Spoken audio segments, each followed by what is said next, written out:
They're here today to have this discussion about proximate climate leaders, and I'll have to say that that's a new term for me. It's really interesting because it goes a level deeper and at a time when we need to make sure that everybody is able to engage in the climate action space in whatever way and in whatever aspect of the ecosystem to ripen it for greater climate ambition and to advocate for strong climate policies ultimately.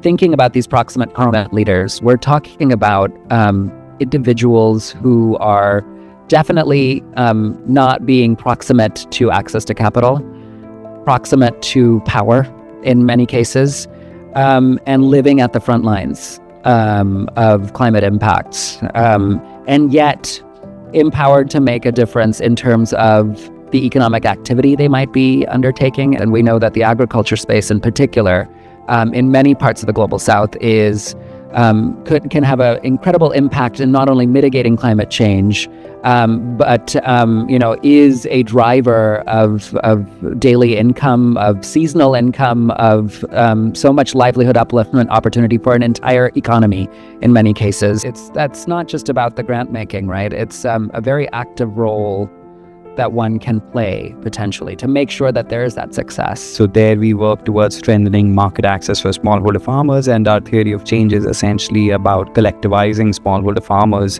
into FPOs and FPCs, which is farmer producer organization and companies, and strengthening them. Smallholder farmers with such little land holding are also the people who have very little access to finance, very little access to advisory of technology, to markets, and they are also the frontline workers in climate change, right? Which means that they are the most prone to any sort of climate shocks, the sudden rains, the increasing heat waves.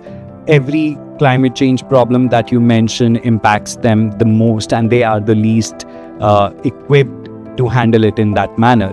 Let's bring them closer to the market so that they understand what's required, from a financial perspective, but also bring a lot more technology and know-how to them so that they can manage the changes that are happening in the climate in a much better way. Farmers are a lot more trusting of the farmer collectives. So when the same information reaches to them through somebody who they know personally, who's based out of the same geography and location, they are a lot more prone to understanding and trusting that advisory that comes through that. I think in a nutshell, farmer collectives are a very, very important resource in fighting or in helping the farmers fight climate change. And what we are doing there is bringing access to good quality climate resilient seeds, the right varieties which can actually tackle, which are a lot more resilient to increasing temperatures, seasonal or intermittent flooding. So the answer is extremely specific to the sometimes district, sometimes to the block level. And we do believe that it's actually the farmers and the farmer collectives who can take the right call. So I think keeping gender at the core or at the focus would be one of the very strong suggestions that I would have. We're so privileged to work with this incredibly collaborative group, not just in zero waste. We also have a transportation program and youth leadership.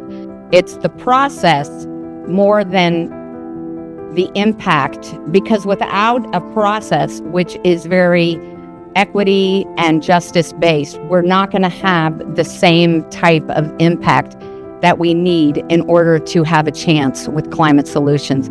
Zero Waste Network, these are registered NGOs, nonprofits, grassroots leaders, and they all had to apply and fill out a proposal. It was through trusted partners. 2 co-founders have been in the climate space for over 20 years, and they've worked with many different alliances. So we're trusting our partners on the ground. We're trusting that they are including waste pickers and informal waste workers and working to build these bridges between municipal governments, local, national, and we start from the time it takes to be present and to build relationships and build trust.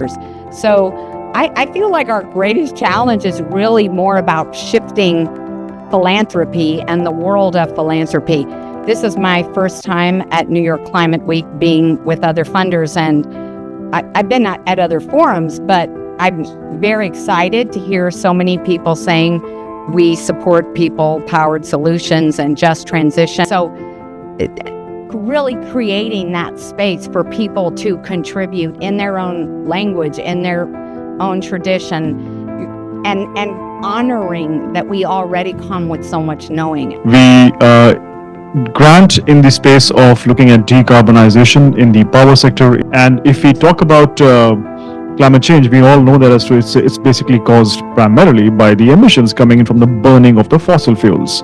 Now, if you talk about the technologies which have evolved over the last century, we are still burning fossil fuels to gain energy.